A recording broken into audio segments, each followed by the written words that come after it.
we'll talk about it. I had an accident at 15. I lost my right eye, and I had a lot of people who doubted my ability and capability to do the things that I wanted to do. So I started off as somebody that had a lot of superstition. So I grew up in a Catholic house. So faith, I think, has formed the way that my parents think and the way that they brought me up. I believe you do good things and the universe will pay you back. Totally agree. If whatever I wish for others, I think rebounds back on me. I truly believe that. And I think that all these things that are out of my control, you sort of then start to use that internal voice and go, well, I can't do anything about that, but these are the things I can control. So I think to answer your question is, I started off somebody that was quite superstitious, and by the end it was all about the process. And if the process fluctuated a little bit, then I think I was smart enough to think, well, that's just the way it is. Don't just talk about Walkers Only. Don't just talk it, walk it. Walkers Only. Talk about Walkers Only, mate. I was just thinking about it then. You remember Ben Walker, don't you? I do remember Ben, yeah. He did a season at Leeds when you were there. He came to replace Yestin Harris. That's right. Yeah, he came to replace Yestin. The most multi-talented player I think I've ever seen. Could kick, pass, both feet, did it with absolutely. When he's gone on to do his coaching, where it's really fancy and like proper against the orthodox way of playing the game. It didn't surprise me that he's thought of a different way to play the game, because he played it with no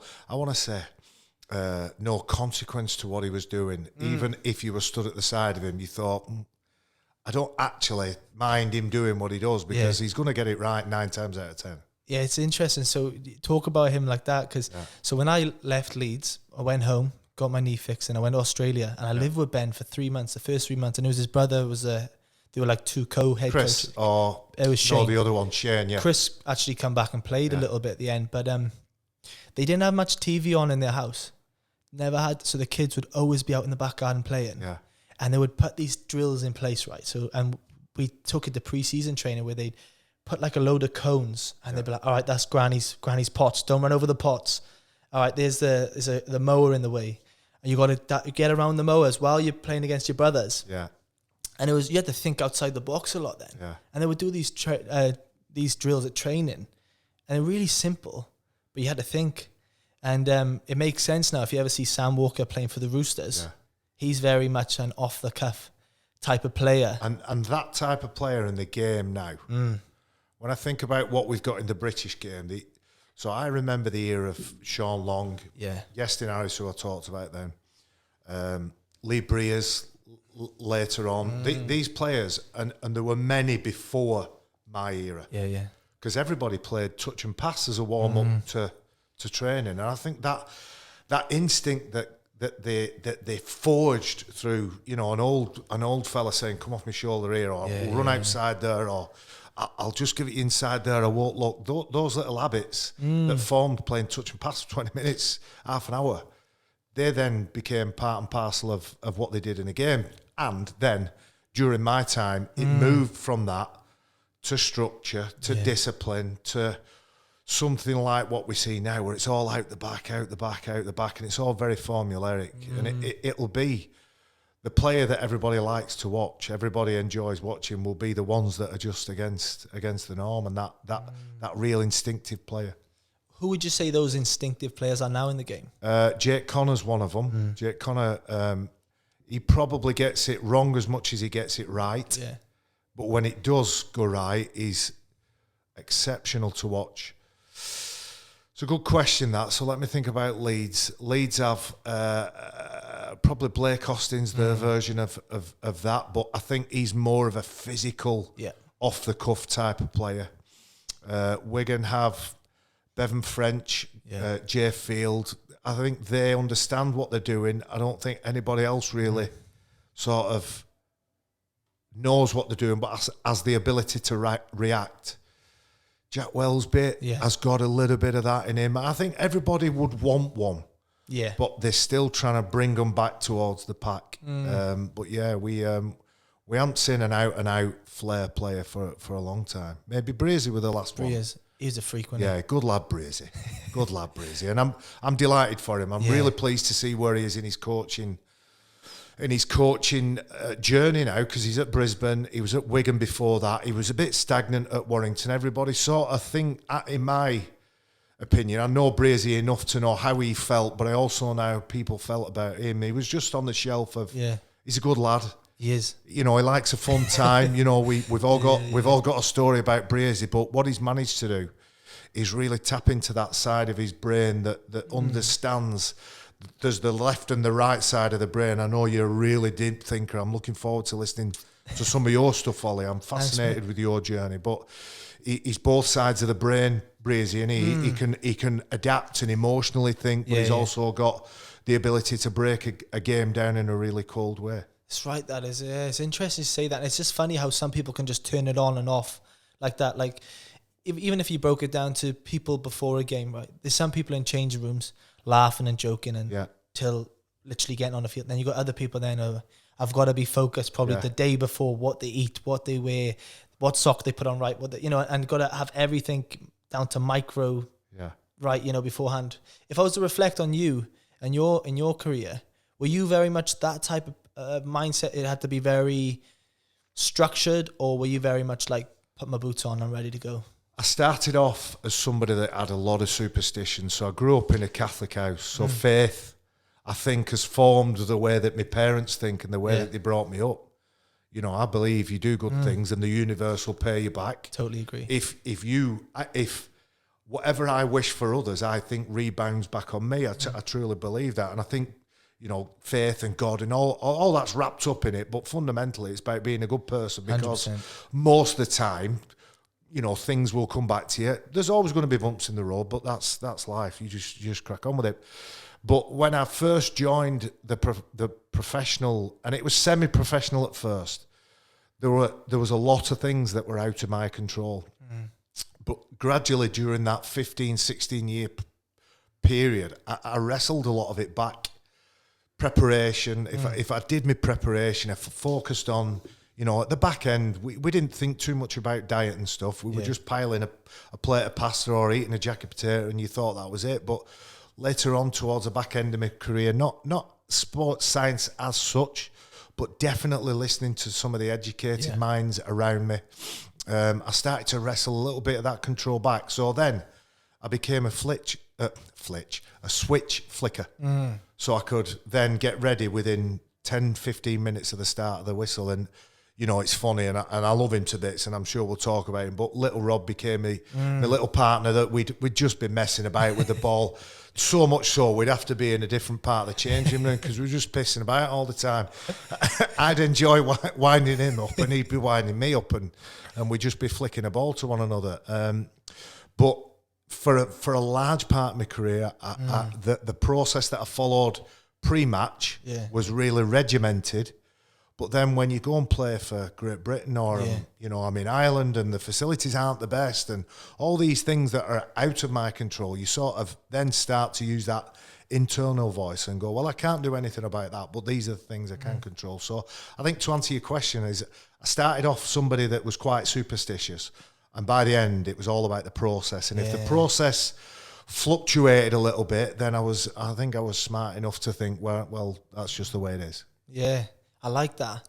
I like that a lot, man. And it shows obviously in your career. But if I look back, and we were talking just before we started speaking on the podcast about you love a rough diamond, and because you feel a bit of that in yourself. Yeah.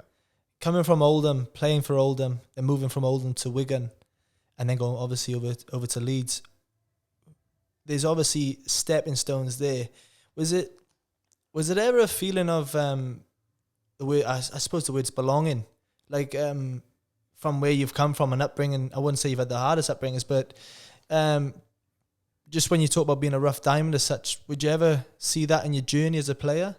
So I went to Oldham as an Oldham player. So did I belong there? I was fighting for everybody's approval, and literally fighting for everybody's approval on and off the pitch, because that was the way I was wired up back then. You could get away with it in the nightclubs of Oldham.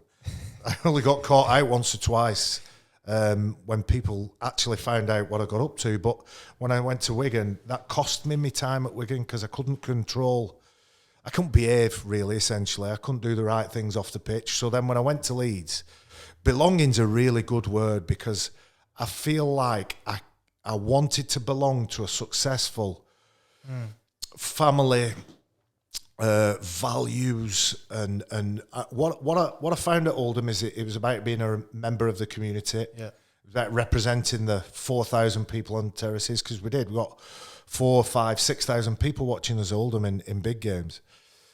And it was about doing the right thing by them and giving absolutely everything. And it didn't really matter what the scoreboard said. It was about how you yourself and as a team, how we represented those people.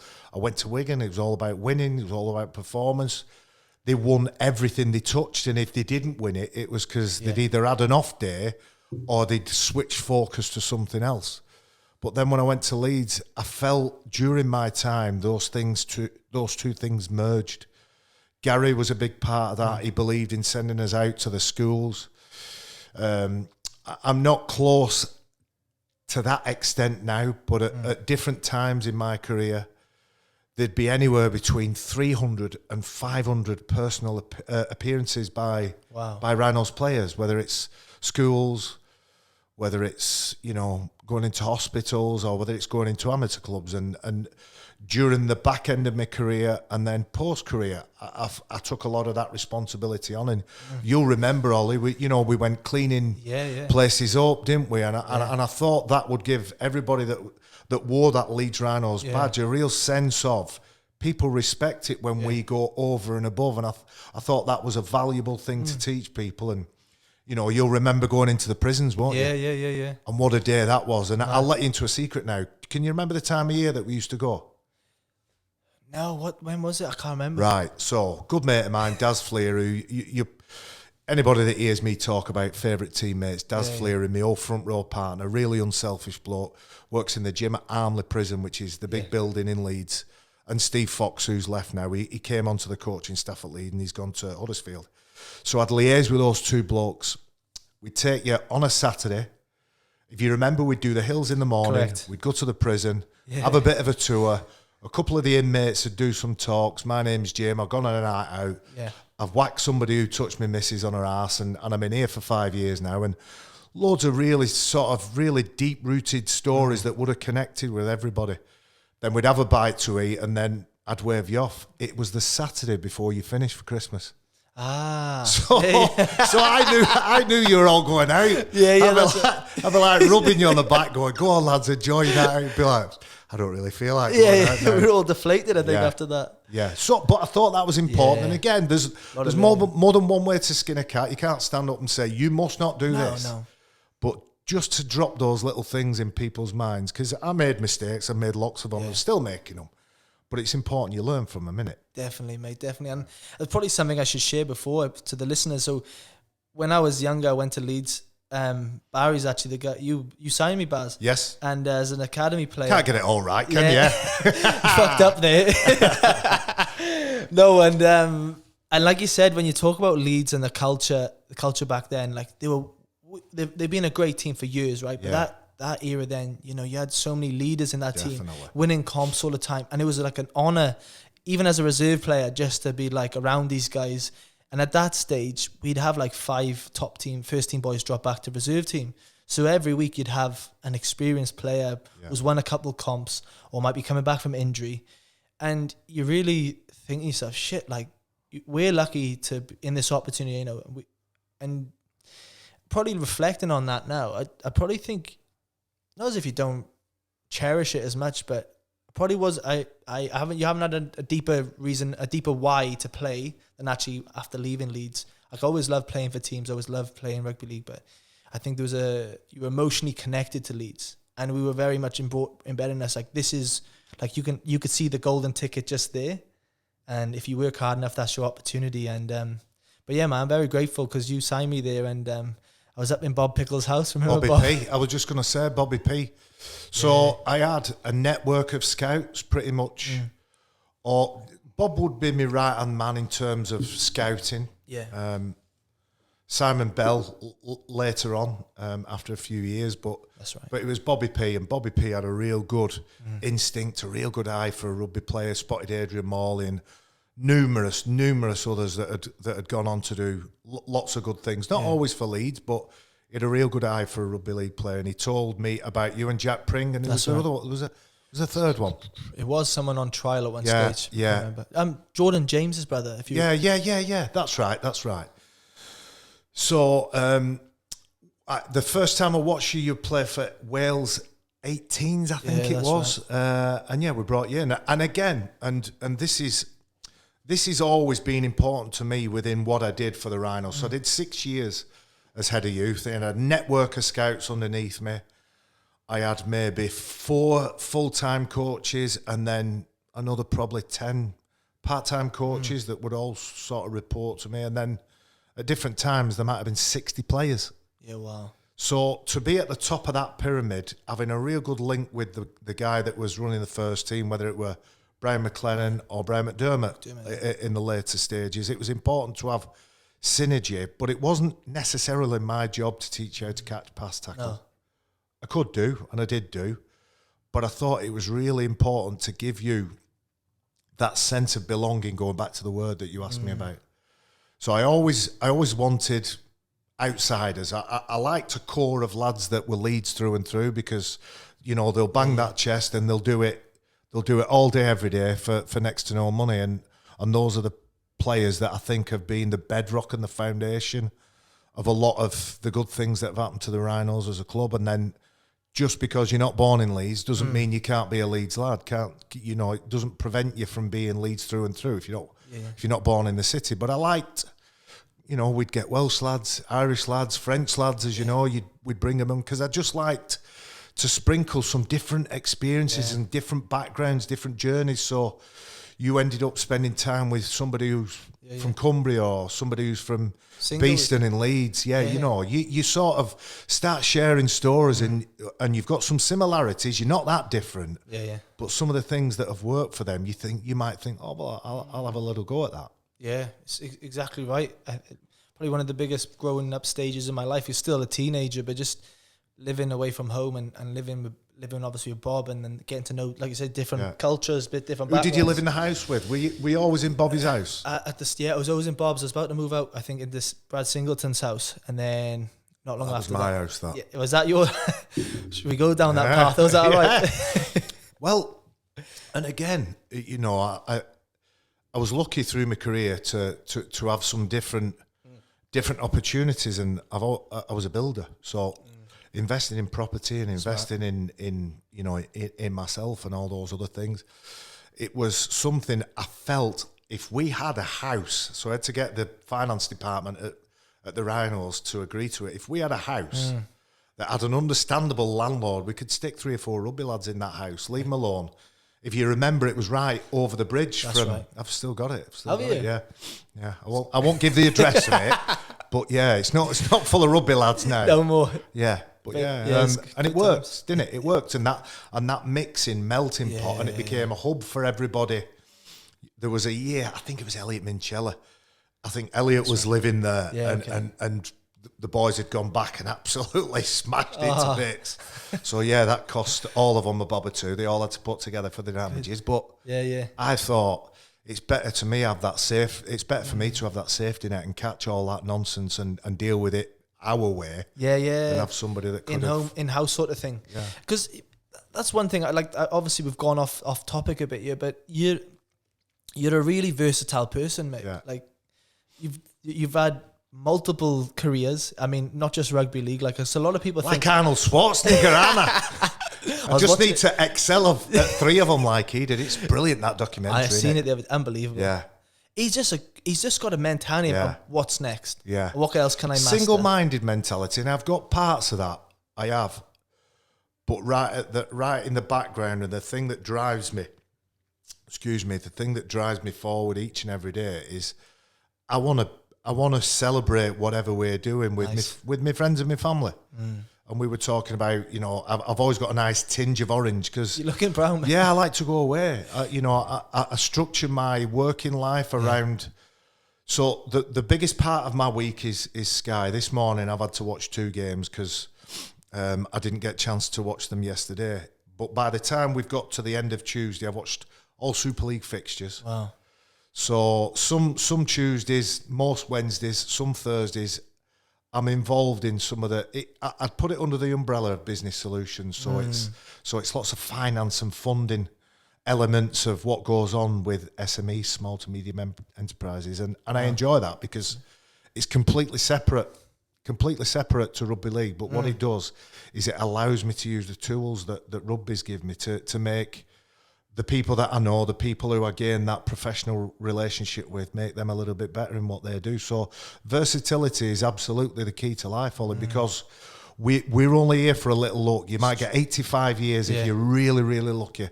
And during that 85 years, my God, who wants to go and do the same thing day in, day out? Not chuffing me. Yeah, it's bang on there. Yeah. It's bang on. But if you go back, right, to the Leeds days when you say doing the same thing day in, day out, obviously winning games, training Monday to Friday. But when you got it with a core group that you guys had back then, and I know you're from Oldham. I know Kev Sinfield's from Oldham. So were you guys doing the drive every day? Or? Yeah, so I signed in 95, and at the time they'd got a couple of young boys who went on to do really well, Adrian Morley and Terry Newton, and I used to travel with them. Yestin Harris, who was an Oldhamer, he signed. So rather than meeting at Birch Services for the East Lancs boys, I'd meet Yestin, we'd drive together. We forged and formed a really good friendship. I'm catching up with him at weekend with the girls. We went for a nice bite to eat, but Yestin, then our crew expanded by a young lad from Oldham who I knew because he was from my amateur club. And he was this child prodigy, 13. Everybody said he's going to be the next captain of England. He's so disciplined, so professional. And I'm like, yeah, well, just you wait. He starts travelling with us. And we used to take the piss out of him royal because, like you do when you're travelling, you go in the petrol station, you fill your car full of juice. You go in, it's a hot day, you might get yourself a little treat. I love a white Magnum. you might have a bottle of pop or, them little treat things. No, I don't want it. So Kev would be that way. Wow. From 14, 15, 16, when he started travelling with us, 16 years of age, when he just started to leave school. And it's no shock to me he's gone on to do what he's done. I just find it amazing that he's kept that momentum and he's kept that discipline. Discipline's a huge part of everybody that's successful, even Arnie. His discipline would have been unshakable because when you are single-minded like that, everybody else falls by the wayside. So to balance that, they're the absolute apex predators of that kind of attitude and characteristic. So Kev... And I've always been really lucky. I've always played with some incredible rugby league players, but bloody good blokes as well, who've given me loads of things that I've, like a magpie, I've stole them. And I've gone, I'm having that. So who I am now at 50, I'm 50 You're now, 50? Ollie. Yeah, I know what you're thinking.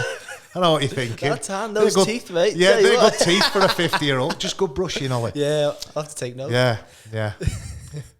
Turkish toothpick? No, they're not. They're not Turkish. They're not Turkish. They're from a dentist not far from here. Look actually. Good. Yeah, a good friend of mine who's a sponsor is a York lad. He was a sponsor of rugby league in general. Just had a conversation with me one day and said, "Look, when you're ready to get them gravestones sorted out, give me a shout and I'll look after you." So yeah, I'm pleased for him.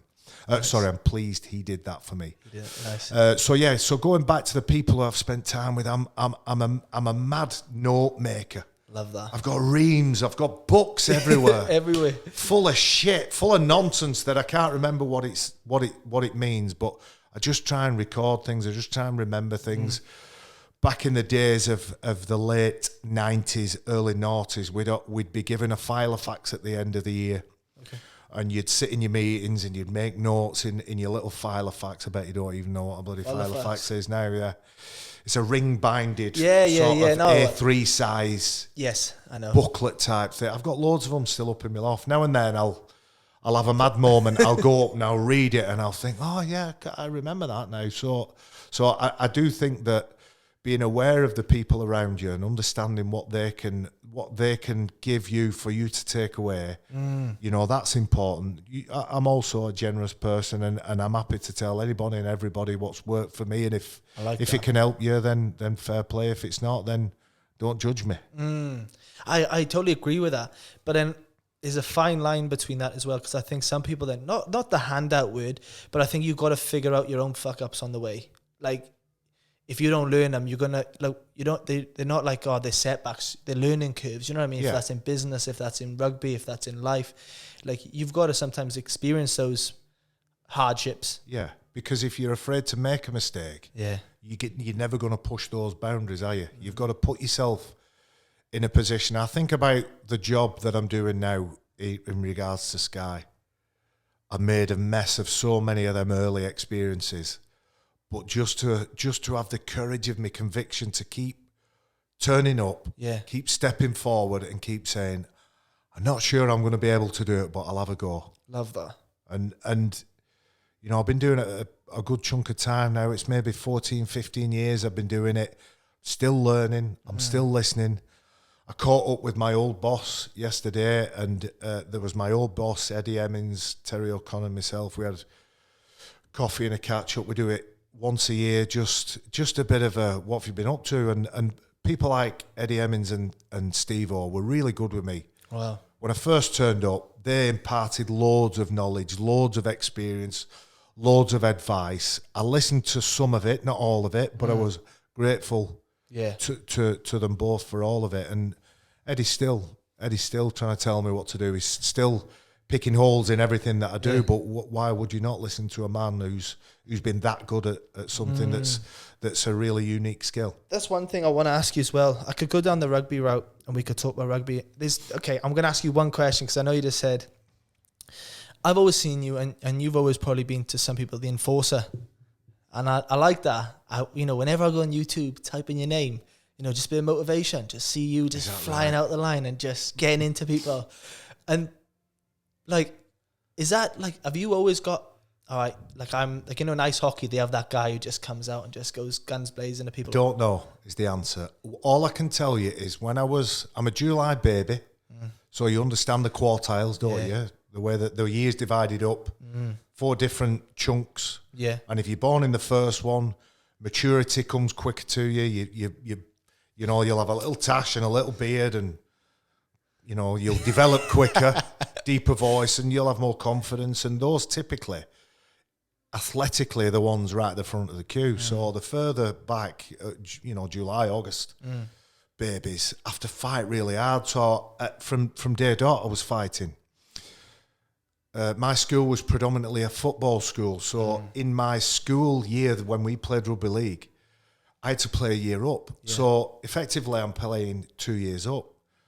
Then when I started playing open age men's rugby, I'm 16 years of age. Oh, wow. It didn't faze me because I'd always played against people a little bit bigger than me. So there's a little bit of that, in terms of my upbringing, but there's also this deep ingrained, I'm gonna show you, because we'll talk about it. I had an accident at 15. I lost my right eye, and I had a lot of people who doubted my ability and capability to do the things that I wanted to do. So I was like, well, I'll fucking show you. Love that.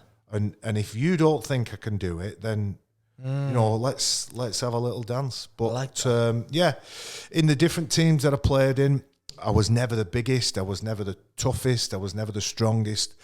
I'd like to think I just kept turning up, Ollie, and I would go into a battle not sure whether I could win it. And I think that in itself is a little bit of the psyche that you need to play that role. But I think, and I don't mind. I love it that everyone goes, oh, I remember you were an handful. What? I played the game. I played the game, and I played 400 odd times and played it at the highest level for a long time. So there were other elements of my game. I think I probably just play up to this.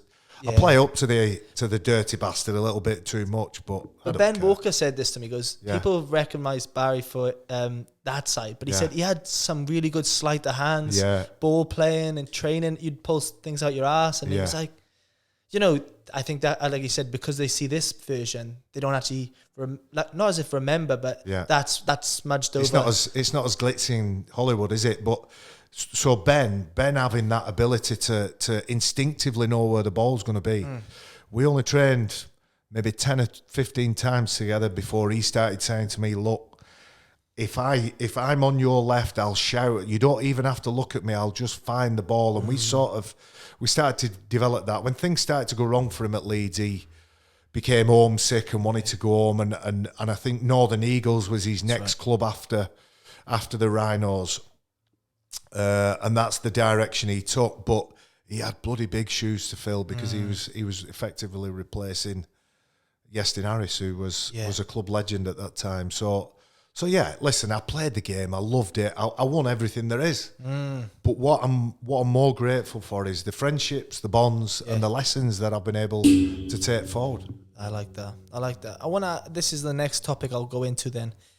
Well, not a topic, just I'm really interested because transitions, okay? Yeah. So you winning all the comps that you've won, playing in all the prolific teams that you've been involved in. And it comes a lot where people, when they transition out of sports, they hit a bit of a wall, a bit of a, what's next for me? What's my purpose?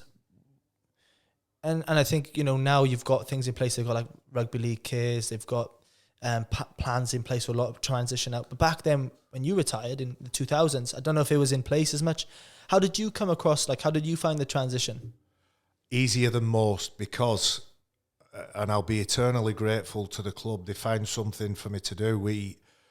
I retired in 2005 at the end of that season. I went on and played a part-time Widnes season. At the end of 2006, I finished full stop.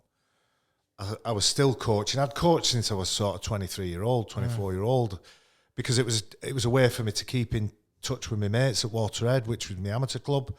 So I'd coach and assistant coach during a long time, and then I did the kids. I felt like I had a real desire to help some of those rough diamonds, some of those younger players get through to that first level. So coming out at the next level in terms of the transition question, I was luckier than most. So I lost, and I was talking to Benny Westwood. I was doing a podcast for Sky the other day, and we were on about, he said when he first retired, he was employed by the club, and he was employed to come and watch the games. And he said he found it really difficult. And I said, I did too, because, I love JP to bits. I've got a great deal of respect for Jimmy Peacock, but he came. I gave him my number, and we did a big thing about it on Boxing Day, at the Boxing Day game.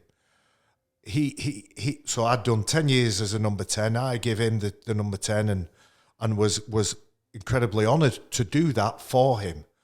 But the world-class player that he was, it sometimes was hard to watch somebody in what I felt was my position, my role, my number, my job, and doing it far better than I ever did in a completely different way, but far better than I ever did. That's tough, but you've got a process that you've got to go through. It's like a grieving process. You've got to the death of that number 10 in all intents and purposes has then led to a reborn of the next version of the front rower and the enforcer and the character and the bloke that everybody wants to follow over the trenches. So that period didn't take as long for me as it would take for some. I'd say within the first year, I'd sort of come to terms with it. I'm a Rhinos fan because of the way that they've treated me, the way that they've treated me during my career, my post-career stuff. I did the 10, 11 years working with the corporate and commercial department, combining it with all the other things that I was doing, head of youth being one of them. So 11 years within the club, so 21 years in total. Since I've left, there hasn't been a time that I've gone back that I've not been greeted with a smile, you know, and if I've said, I've got some friends that'd like to come watch, of course I can. The voluntary work that I do with the Ex-Players Association and the foundation, I really treasure that. I really value that because, as I said, I think I owe them a great deal of gratitude because of the tools that they give me to go on to be successful in the next phase of life. So transition's really hard. Yeah. But what I would say is, It's nobody else's job except your own.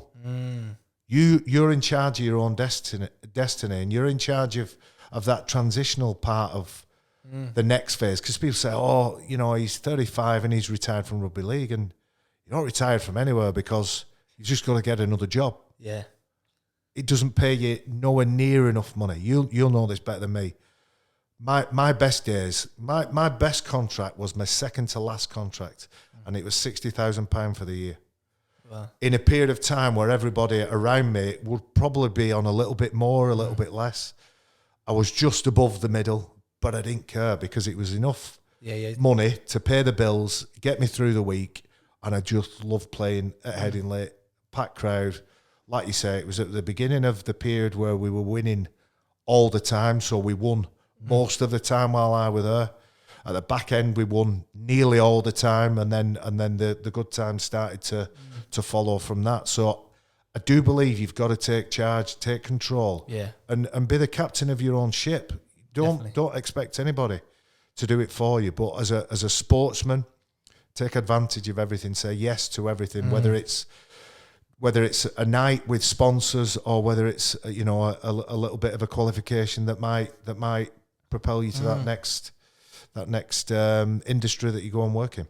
So true, that is. So true. And one thing I like, and I really inspires me when you talk, is I think you having that tradesman background at the start has always probably got that workman mindset. So you're used to, early mornings, Monday to Friday doing that. So maybe transition out at the rugby stage, coming back, and you probably got your finger in one door already. You're doing stuff with Leeds still. Like you said, you've got investment properties.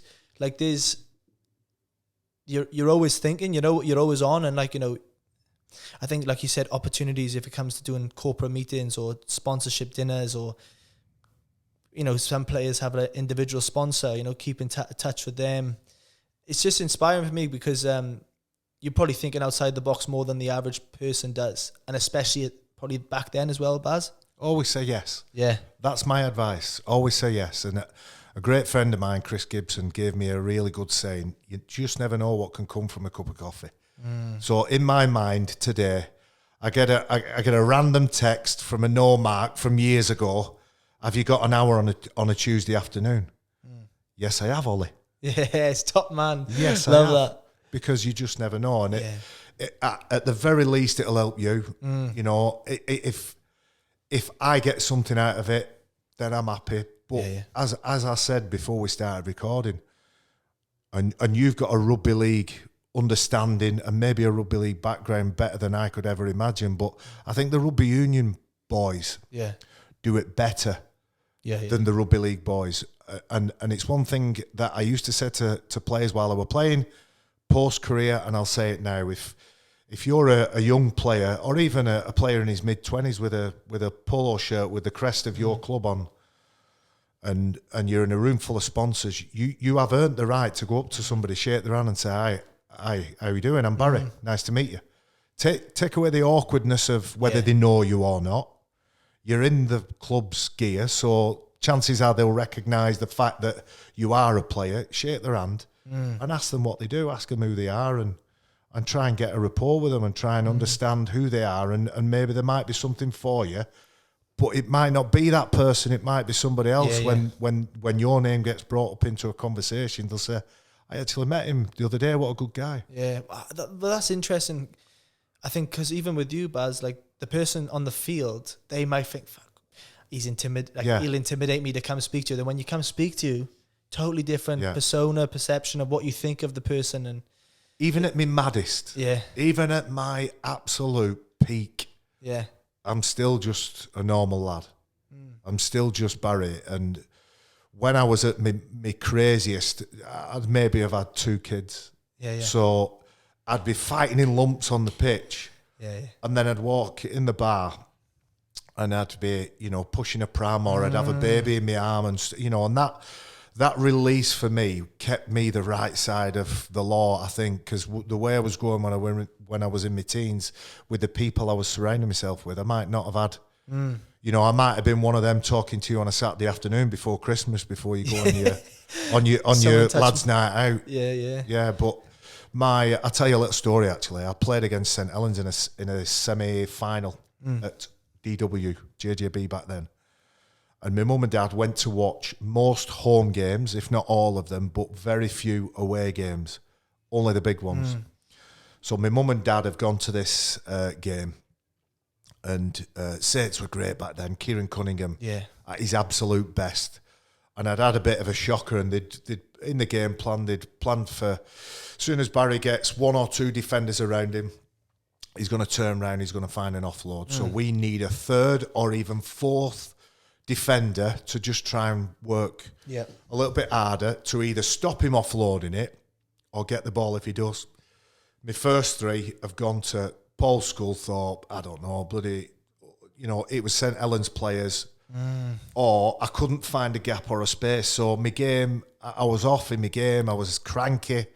I'd got the ball pinched off me in a tackle, and I turned round, and there was a guy called Mark Shields. He was about 6'5". He'd be a good 115 kgs, big bastard like. So he stood there. He's got the ball in his hand, so I've just fucking punched him, one flat. And I'm thinking, really, well, you shouldn't have nicked the ball off me. What I didn't know is somebody else had nicked the ball off me and passed it to him. So I'm walking in the bar, and my mum and dad are sat there with the missus and the kids, and just behind them's Mark Shields. And my mum said, I don't know how you can sleep at night, you. Peter Shields, not Mark Shields, Peter Shields, sorry, bloody hell, my memory's shocking. Peter Shields. She said, I don't know how you can sleep at night, you. And I said, wow, what's up? She said, look at the state of his eyes, black, it's closed. I said, well, he shouldn't have nicked the ball off me. She said, he didn't nick the ball off you, bloody Paul Sculthorpe that's nicked the ball off you. Well, he was looking at me. And I've just the nearest person, but Peter Shields, not Mark Shields. Sorry about my poor memory. But that, then, again, the instant I've got off the pitch, I'm like, I'm sorry about that. Yeah. Did you go up to him and say that to him? I made a point, and I think I'm going to stick to it. I'm not going to apologise for anything I did on the field. I don't.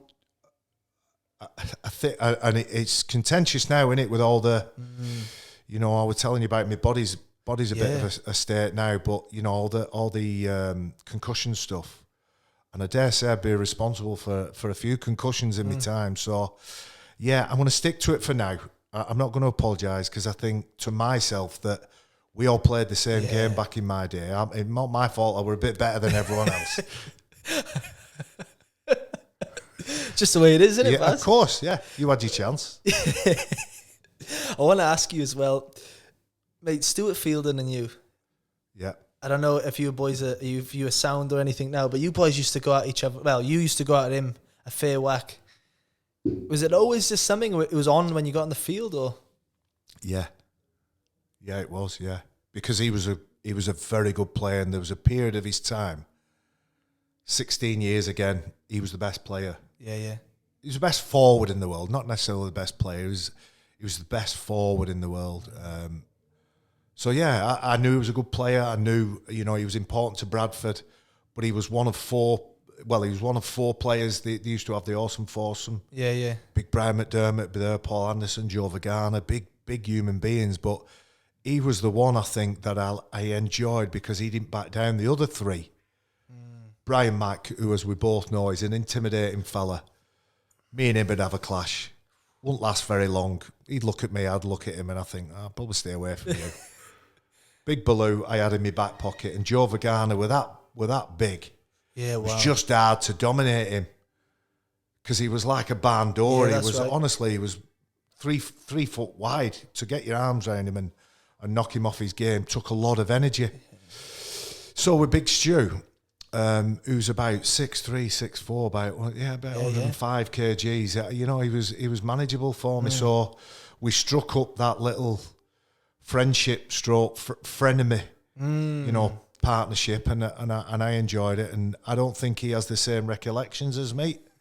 I don't think he had the same fun that I did. But as I say, he was invited to the same party I was. Yeah.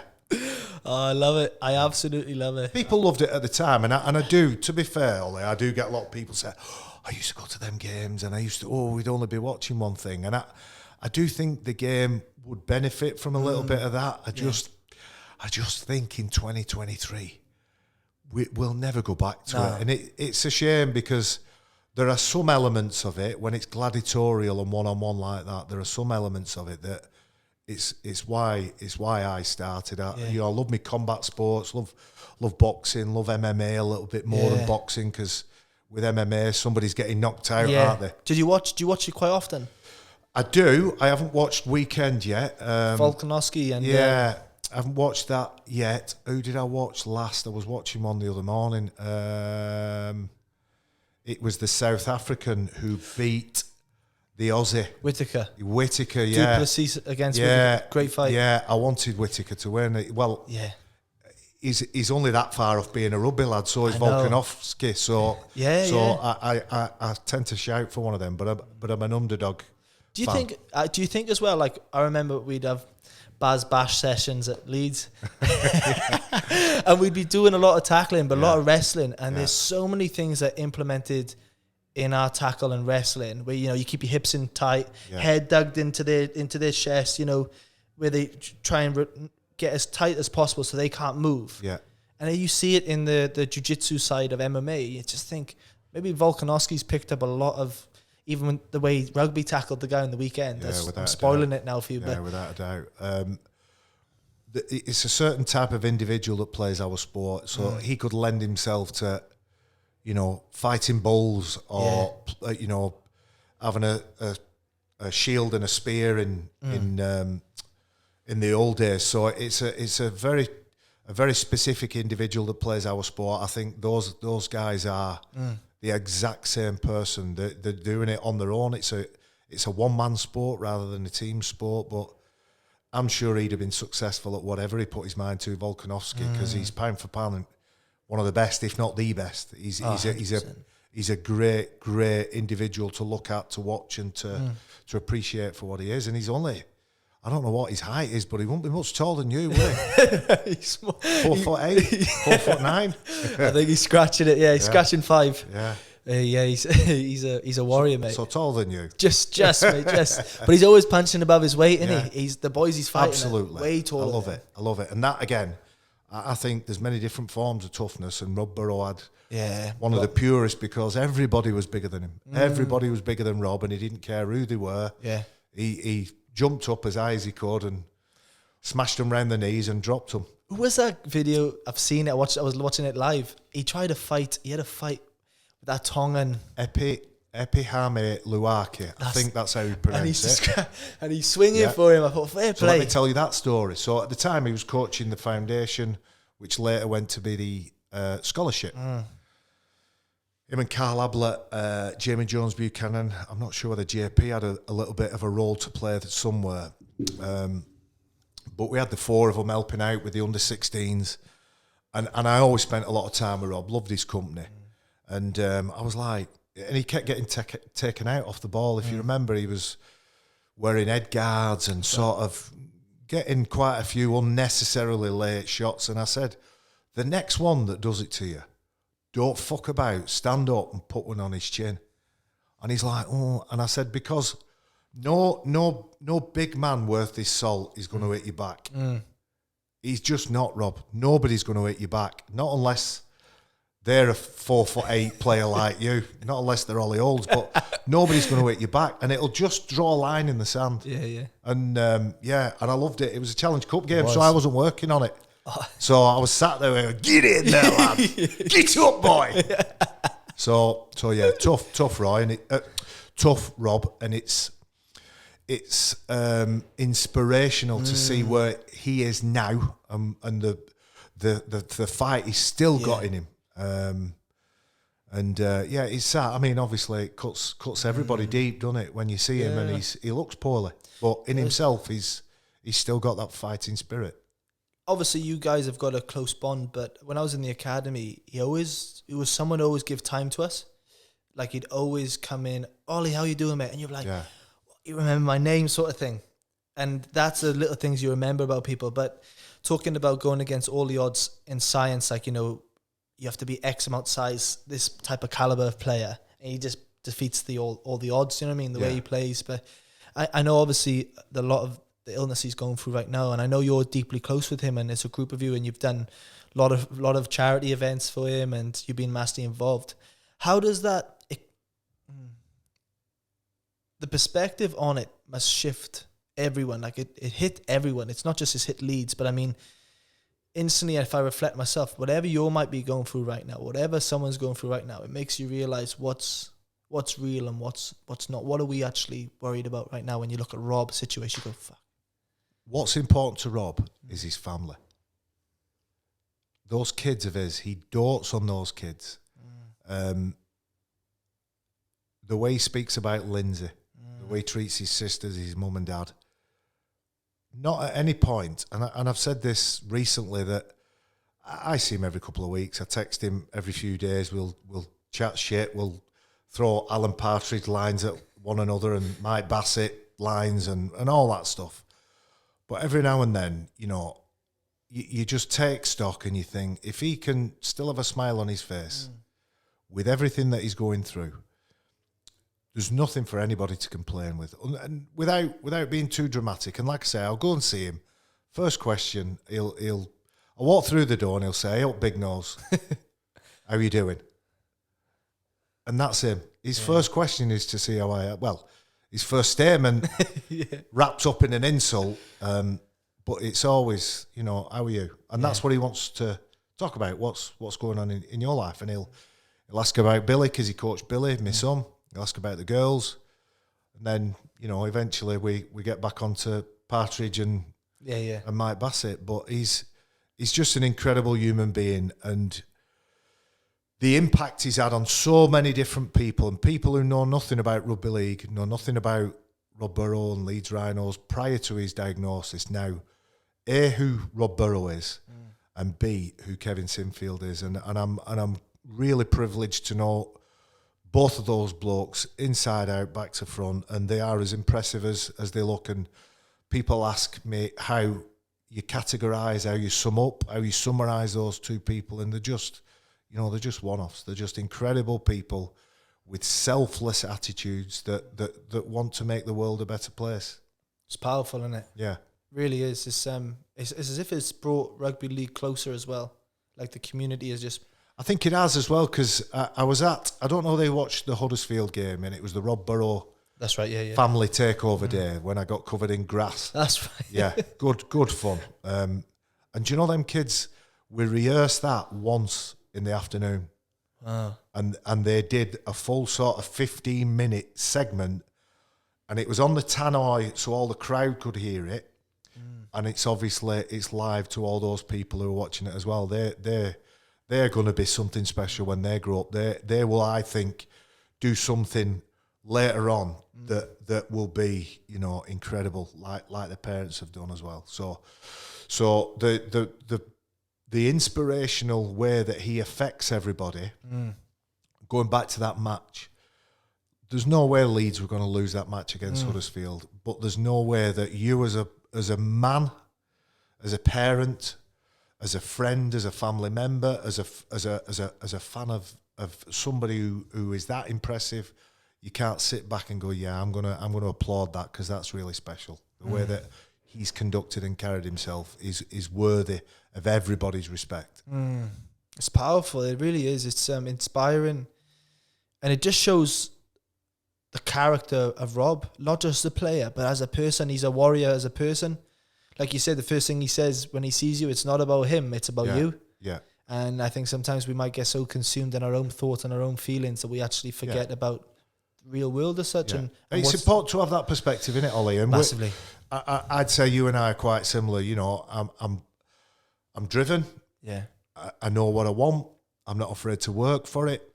There aren't enough hours in the day sometimes, but I also like to relax. I have this cycle of work hard, play hard, work hard. And the last bit is the most important one, because you can't always be on holiday and you can't always be working. But if you are doing what you're doing now with a view to then getting to that next bit and either piling in at 100 miles an hour or enjoying it for every last ounce of what it's worth, then I think that's living. That's not just existing, that's living. And again, I've met lots and lots and lots of people who have influenced me in so many different ways, and I'm a version of everybody that I've come across. All the good ones, I take a little bit of that, and they're on little shelves in my brain, and every now and then one will spill out because it'll remind me of something that somebody said 10 years ago, 15 years ago, or last week. I think that's part of the growth of the human mind and human heart. You've got to be always in tune with the good things around you, but learn from those battles as well, because those scars heal, but you can draw on that experience. When you talk about, the career and the growth mindset, Barry, like, I think that's one thing that really inspires me when I talk to you now, when I see you on TV talking, and like you say, you've got investments, you're always going. I see you training all the time in the gym, and I'm booked on tonight, actually. Oh, yeah. Yeah, I biffed it off to come here, but appreciate won't miss it. I believe, and mate, I think you're the same, that healthy body, healthy mind, healthy heart and soul, they're all connected. I believe in the work-life balance model, the 3 circles that are all interlinked. And everyone's got their own version of that. And if you're spending too much time on work, then that circle doesn't allow for everything else in your life. But also, if work isn't going well, then the world's caving in. Yeah. But if you give equal amounts of energy and time to the people around you, my friends, my family, invested in me as an individual, but then invested in me as a person that's a provider, as a father, as a husband, as a son. Yeah. It's important that I look after my parents and make Love that. sure their life is as good as can be. So I do believe in fitness, in health. I know you're looking at me going, Jesus, wept. What? What's he actually doing when he's at the gym? Good. I see you doing your burpees, your wall balls. Yeah, mate, I'm all right. But I'm okay. The key element and all that, Barry, is like, we were talking before this, you're like, my shoulders fucked. Can you sit here? My neck's buggered. Yeah. And I'm going, but you keep turning up. Because motion is lotion. The minute you stop doing it, then it does go pear-shaped, doesn't it? So I had 26 operations, or I have had up to this point. I've had 9 since I finished playing. Wow. So it's a lot, innit? And you know when you play the game, you're going to get busted. You're going to have a damaged body. I've got bulging discs in my neck. I've got a replacement joint in that left shoulder. I've had 4 operations. I've just had the latest reconstruction about 2 years ago. So, look, all that shit is all relevant. I would not be sat here. Yeah. I'd be on the building sites, probably with a bad back, a bad neck, and shit shoulders. Yeah. But the memories I've got when I've gone on the journey that I've got, I wouldn't trade anything for the world. And I feel sorry for the people who don't have that. Yeah. Who can't then connect the good with the bad, or can't overlook the bad because the good overtakes it. I feel sorry for those people, but I know from my point of view, I wouldn't change a second. All the mistakes I've made, all the bad times have given me an appreciation of the good times. Love that. And I'm here talking to you. What's better? Baz, I love that, man. I really appreciate that. Yeah. It means a lot, and I just love everything up what you're talking about, what you're saying, because it all makes sense and it all adds up. And I got told this one thing by a mentor once, and I've done it. So he said, you need to find your limits. You need to find where your burnout points are.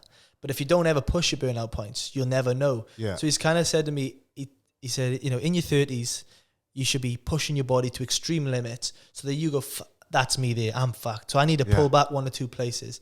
So then later on in life, when you recognize I'm coming close to burnout, you have to then go, okay, what am I doing? I need to reevaluate this. Am I spending too much time at work? Am I too long in the gym? Or am I, socializing too much, out and about? But it really made sense to me then. So then after a while, I recognized, I'm close to burnout. Whoa, my head's too much in the laptop at the moment. But I think you got to find out where your limits are. And I think sports has brought me there, because you push beyond your limits. Pre-seasons up those hills at Leeds, longest weekend training. They calcify you a bit, and strengthen you to go. Okay, well, I'm going down this new path now. I'm going to be a presenter, for instance. But okay, if I can do that. Yeah. Well, it's the tools, isn't it? I talked about the tools, and the funny thing about Roundy That's Hills, the one. they wanted to get rid of them. So when I first joined, there was the beginnings of, well, why are we actually doing this? What's the scientific sporting objective here? I was like, I don't care what the objective is. The ability to get up those hills when your ass is hanging out. And I've lost my dignity on those hills too many times to say it doesn't serve a purpose. So I'm glad you remembered that, because there's lots of different versions of that. Weekend just gone, I did the Yorkshire Three Peaks. Wow. Which isn't a massive thing, but still, it's one of those where it's a 9 hour, obviously, up, down, long, 20 odd miles.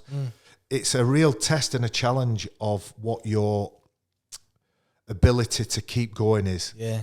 So I've climbed Kilimanjaro, I've been to Everest Base Camp, I've done treks around the Grand Canyon, Zion Park, and going up Angel's Landing, which is something really special, really unique. And every single time I've been surrounded by people who don't have a sporting background, or they're not successful in any way, shape or form, and I've found that they've actually given me something, inspired me in a certain way, where I've gone away and gone, do you know what? It wasn't the getting to the top that I value. It's the conversations and those little gems of wisdom that I take away. And I have a really strong memory, because whenever I think of Kilimanjaro, I think of the guy who I met, who I spent the night in a tent freezing my bollocks off at the top. And those memories are all part of the tapestry of life. But going back to the health and the fitness and the exercise and knowing what your limits are, I think it's good when you've got that innate desire to keep getting back up. So I do go to a gym, and it's a variant of CrossFit. It's not CrossFit because I'm not up to that anymore, but it's a strength and conditioning class. It's predominantly women, couple that run it, great people. But because it's predominantly women, nobody gives a shit. Yeah. Nobody's looking at my bar going, see how much weight he's got on. Nobody's looking at me with a 17.5 kg dumbbell because I'm on a sore day going, you should have a 25, mate. Come on, get all that. But then when I get training with some of the big boys later on in the week or at the weekend, and we get to throw a bit of tin around and I feel okay, and then I'm busted for 3 days after, I think that's good, because that's part of being alive. And there are so many health benefits, as everybody knows, to lifting, to carrying, to running. I've got the Great North Run coming up for the M&D Association with my good pal Terry O'Connor. We're running it in September. But as sportsmen, we'd get a peak to our weekend. We'd have we'd have a highlight at the end of every week, and it'd be gauged on winning and losing, or enjoying it, not enjoying it, injured or not injured. So you'd have something to look forward to every weekend. When you retire, you don't have those things. So it's important you put things in your year to aim towards. I've always done it. I've always seen it as a real integral part to my well-being and my enjoyment of life. My weight goes up and down. I'm anywhere between 17.5 and 18.5 stone, depending on how much drink I'm consuming. I just want your shoulders, mate. Check them on me. Oh, they look good, but they're fucked. They don't work. They don't work. It's wide you are. Yeah. Fucking wide shoulders, Baz. Yeah. I was always, I think I'm built from, I'm from Irish Catholic stock, so I'm built from my family genetics, but I love the gym. Yeah. I love physical exercise. I love lifting and carrying. I should have been a bison or a yak or something like that in my previous life. But yeah, I love it because it gives me 45 minutes to an hour of work where I come away. I feel like I've achieved something. I can either sleep soundly at night or I can crack on with my day if I do it early in the morning. But I think it's more important than we realise. And if more people did more of that stuff, then we'd have less mental health issues. I'm convinced of that. I definitely agree with that. You know, a lifestyle, structure, habits, and routine, having a really good routine, and surrounding yourself with the right people. Like I was going to ask you then, have you got a certain quote that resonates with you? Mine one, I'll go first, but my one was someone said to me, "Show me your friends, I'll show you your future." Yeah, and I think that then is massively about your environment, who you surround yourself with, and that when I had a penny drop moment, and I think, you know, what am I doing here? Yeah. Why am I in this position on a nightclub doing dumb shit? Or then you go, I need to change a few things. Yeah. And realizing, recognizing, getting around good people where you can levitate to. Yeah. And aren't we fortunate to have led the life that we've led, that you get exposed to some of those elite level thinkers, and it's all based around our sport of rugby league. But the fortunate part of what we've done, the life that we've led, is you meet some crackers, you meet some belters. I've got lots of little quotes and lots of little sound bites, and the job that I do on Sky, I'm forever chucking them up. But I think the one that I live my life by, and it's not an on-field, it's not a day in, day out, it's not a, this is what makes me driven in the morning, and this is what it's something my grandma said to me. My grandma's, she died maybe about 12 years ago, but she's still, you know, in lots of my thoughts and lots of the things that I do. And she said, Barry, it's nice to be important, but it's more important to be nice. And I don't suffer fools if you're not the type of person I don't want to spend my time with, and I can't mould you into trying to be a bit better, then I won't waste my time. But I think, again, if you do good things, most of the time it's going to come back and you'll get a little bit of good fortune along the way. You make your own luck, but if you live your life in that sort of mantra that you don't have to be a dick. You don't have to be a dick to be ruthless and focused and single-minded. We were going back to Arnie, and two things that stuck out to me. I've never heard Arnie admit that he'd taken steroids, unless I'm not paying attention. I believe that people who take steroids cut corners. I obviously can see from my body, I've never took it, but I've enjoyed the journey. And the second thing that stuck out to me was he said, I'm not an easy person to live with, and I know that's me, and I apologise to my very close friends, and I apologise to my family, particularly my kids, a lot. And I said, look, I know I'm not. I'm hard in the way that I deal with things, but it works for me. And I know it's not easy to be around me sometimes, but I mean well. I just want you to be as good as you can be. Whatever you do, be good at it. And that's my way of trying to get you to be happy at the end of what you do. That's an interesting one you said then, the last part. Regarding the Arnie thing, I'm don't want to dampen your praise, but I'm pretty sure he said that he took steroids once, but it was a part of there. But you know, when you're like, you've got a son, you've got children, your son plays rugby. Yeah. How is it? You know, where sometimes you're like, if you just like you've done the path, you've been the path before, then you can see your son or people close to you, and you mean well, because it's coming from maybe like a family connection. Sometimes it comes out wrong, and I'm not saying that's the truth. It happens a lot with families. Yeah. How does that resonate, or how do you view that? Well, my kids are adults now. Billy's 27, Sophie's 24, Jess is 21. Sophie's into her health and fitness. You know, she's very driven. She's PT as well as a full-time job. So she's got a lot of my traits in her. Jess is a lot like her mum, lovely person, can live life and not pay the consequences with her. And, you know, she's not going to get, you know, she's not going to put £3 on over the weekend. She's not that type. And then Billy's a mix of the both of us. Billy's not in sport anymore. He's not in rugby league. And I never wanted him to play rugby league because of the things that he'd had done to my body, the damage it had done. But when he wanted to do it, I was always there for him and I always supported him. But to answer your question, the kids know me. So the kids will roll their eyes, or they'll take it on board and they'll walk away and they'll say thanks for that. But I'm not a coach to my kids. I'm not a mentor. I'm not this big presence that's going to give them a bolt of inspiration. Most of the time, it's just well done. Yeah. I'm really proud of you, and I love you, and you're doing great. And them small things mean more than me walking around with a book of quotes going, you need to do this one here. Yeah. The harder you work, the luckier you get. They're not, you know, they're my kids. They've been around me all their lives. So I treat them as human beings, as individuals, and I'm really proud of them. They're doing well. And my wife has a saying, you're only as happy as your unhappiest child. And our kids are doing great at the minute. So bearing in mind what we said about Rob, some of the challenges that are going on with people all around us, we're good at the minute, and you've got to appreciate the good times because you don't know how long they'll last. It's true, that is. Baz, I've loved this chat, mate. Yeah, me too. It's good. Thanks for inviting me. I haven't seen you in, like I said, over 10 years. Yeah. You're doing amazing, mate, and I love what you're doing. Very proud of you. Well, last question I want to ask you before I wrap up is just what are you grateful for? I'm grateful for friends, family, good and bad experiences. So that's 4 things. 4 things, but they equally all mean that I can get up every day fully motivated, ready to take the day on, ready to meet challenges full on. Love that. Well, I'm grateful for probably grateful for this podcast, but just giving me a chance to come across some amazing people. But in particular you, Baz, because you've seen me as a 7-year-old kid. Yeah.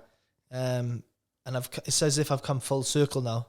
And I've still got plenty of time to grow and learn as a person. But you've got plenty to offer people, Ollie. Your experiences and the way that you articulate that, way that you communicate that is a real skill and a real asset. So I'm watching what you're doing with pride, mate. Keep it up. Appreciate that, mate. I'm just grateful that I can come here today, talk to you like nothing's like it was just like I seen you yesterday, and I mean I learned something. Part of the reason I do this because I learn. I sit here. I've always been a curious person. I used to sit there as a kid on my family table and they would be talking about childhood stories, my dad and my uncle on this now. Growing up this, and I'd just sit there and just listen. And I think that's just incorporated into my personality today. So, man, I'm grateful for you coming here and talking, and thank you so much. Thank you, my friend. Don't just talk it, walk it. Walk is only. Don't just talk it, walk it.